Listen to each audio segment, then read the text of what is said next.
జీవనాధార.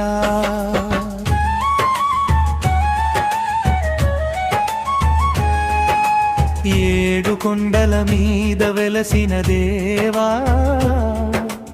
ఏడు జన్మల పుణ్య ఫలితమనీవా. పద్మావతి హృదయ కమల నివాస, భక్తుల కన్నీటికి నీవే ఆశ. గోవింద గోవింద, నీలమేఘ శ్యామల నిత్యమంగళ రూపా.